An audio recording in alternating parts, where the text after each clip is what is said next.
Alright, so I'm going to do a rundown of how I pack my orders. I've got a 3-piece here of some single card orders. I'll also kind of cover what it looks like whenever I do a multi-card order, whether that be, in the single digit range or up to, 30 cards, whatever it may be. So just for a 1-card order, what that's going to look like is... So I've got my invoice here. This order in particular, it's only like a $6 card. I mean, it's not outside the realm of possibility, but I generally, I don't expect people to be trying to finesse me over a $6 card. So, I don't do any kind of tracking on this. If somebody gets me on this, then, I'll take the L and keep moving. So I've got my invoice here already printed out. Write my little personalized note there. Then what I do, take this, hit it with the trifold. So this right here is this invoice in particular, because there's different formats you can go about. There's different formats you can use. I use windowed envelopes, so for that reason I print out the invoice or the packing slip that is specifically for windowed envelopes. That way I don't have to write the person's address on there. So once I've got it 3-way folded, I've already got my cards here already packaged up. What that looks like is you've got your card inside of a penny sleeve, inside of a top loader. Then you put that top loader inside of a team bag, and then I like to throw some little promotional materials in there. It's a sticker, and then like my tattoo business card. You never know, somebody might find themselves in North Texas wanting to get tattooed. I have had a lot of people travel to come trade cards for tattoos, so I don't think it's wasted effort to be putting my business card out there. Anyways, so I'll take a piece of double-sided tape. I like to place this to one side of the envelope because USPS, they have, depending on your area, depending on your specific post office, they can be sticklers about certain things or not. It seems like my local post office, they're a little bit lenient, but you don't want to get caught up on because there's supposed to be like a fee for non-machinable envelopes. I think it's like a 30-cent stamp that's like specifically for that. I usually don't do it. I haven't, as far as I know, I haven't gotten caught up on that. But to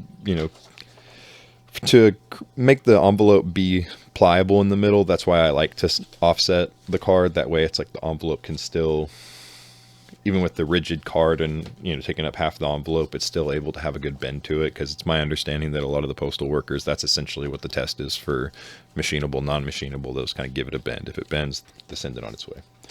So we've got our trifolded invoice here. We've got our team bag with the card and promotional materials in there. It's taped in place. So I've got the person's address covered up here because I don't want to dox them. So I pull that off and then I stick it inside of our envelope here. And that's what that looks like. Obviously, it'll have a return address on it. Don't want to dox myself as well. So yeah, that's how that works. Now, the primary thing that I actually wanted to talk about with this video, given that a lot of this information is going to be stuff that, if you do this already, you could figure this all out within the span of an hour. But something that's a little bit lesser known is there's a third-party website that kind of acts in accordance with TCGPLAYER, and that website is TCG Tracking. Now, I use this website and its amenities for a very specific purpose, because TCGPLAYER, they require that if an order is over $50, you have to send it tracked. And typically, if you're going to send it tracked, the cheapest method to do that is going to be USPS Ground Advantage. It starts at $450. However, that's without insurance. So if you're sending just straight up a $50 package and you don't care about sending it insured, then it's $450. But for every they offer the insurance in $100 increments, and it's $1 for every $100 of insurance that you'd like. So typically you're not sending anything tracked for less than $5.50. So, I think that there's this, in terms of the price of individual cards, the price of orders, there's this window between the $20 and the $50 amounts that, I think the potential exists, because it's happened before where somebody tried to fleece me for, a $25 card. So what I like to do to mitigate that is I'll use TCG tracking. Now, what that looks like, or how to go about it, is you download your packing slip like normal from TCG Player, and then you'll upload that to TCG tracking. Then there's a process that you go through, and you'll be able to download an enhanced pack slip from TCG tracking, and it essentially functions exactly the same as a packing slip would from TCG Player, with the exception that they include this little barcode right here. And what this little barcode does is that I guess if a USPS worker sees an envelope like this with that code on it, they'll scan it. It doesn't cost anything extra. It's just a part of their in-house features. And then TCG tracking will provide you a URL that you can then send to your buyer so that both parties can track the envelope. Now, say you do go to the trouble to create this enhanced pack slip and you mail it like this, but your buyer still disputes the order, saying that their order never arrived at their house, even though you can go on the website and you could see clearly that it was delivered to their address. If they dispute that and they